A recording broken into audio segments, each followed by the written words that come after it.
ngayon, puro palandian ang kanta. Kaya sa mga kabataan, marami na ang tanga. Mga sabik na sabik, magpakita sa madla ng kanilang mga selfie nakatibak lang at bra. Gustong gusto niya na masabihang maganda ng mga kalalakihang naglalakihan ng mata. Pagkat halos lahat, nais siyang makana. Kakagluta ang putina, daig pa ang kana. Marami-rami na rin siyang mga sinamantala. Mga parokyano niya na nakapila sa kanya. Mapapatanong ka na lang ng tigasan ka, lalo na kapag nakapitan ka na niya. Pag tinitigan mo siya malapitan sa mata, magugulat ka sa FB lang pala siya maganda. Ikaw na yan noon pa man mula nang pinanganak ka. Di ka liberated, malandi ka talaga. Para lang makabili ng mga gamit, ikaw ay walang kaba na magpagamit. Kung kani-kanino ka na lumalapit, kahit na kanino patali may kumagapit. Malandi, malandi, malandi ka. Malandi, malandi, malandi ka. Mapipera. Nakapila. Ilong gawa suso, kasi yan daw ang uso. Ang dami-dami nyo na lang iyan, nakakabobo magpo-photoshoot. Pero puro Photoshop, fame war ng Instagram, nanlilimos ng double tap. Yayayain si lolo na mag-check-in tapos sex. Matik na ang kapalit nun, iPhone X. Sabay selfie niya sa sipig, lagi bago best. Tapos hashtag, feeling lucky I'm so blessed. Ano ba yan, te? Di mo ba sila kaya? Ano ba yan, te?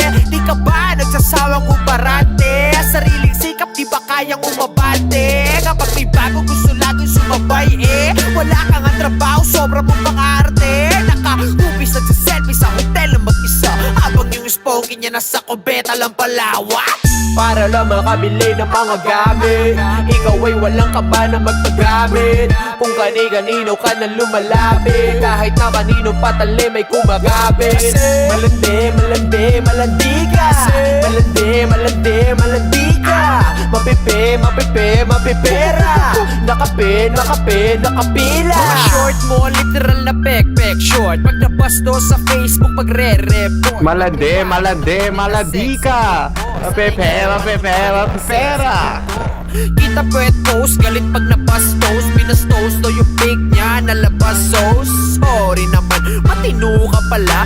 Mali yung tanong, matino ka pa ba? Hindi naman ka, ibig sabihin ganto ka. Malalaman ko yan kapag sa akin nagtakbo ka. Ano man ang narinig ko, di ka dapat masaktan. Lalo na kung alam mo namang di ka naman ganyan. Di ako yung tipo rapper, nasapik sa uso. Puro tungkol doon ng kanta para sa uso. Sa pulang nasa gitna, pati ang nasa deadly. Kung tinamaan ka, pasensya ka na bestie. Huwag nyo na patay dun. Patay ko.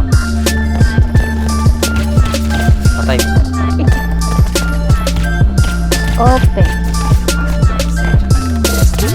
There was an arrival notification check to set up log. Silip-silip yun ang sahog.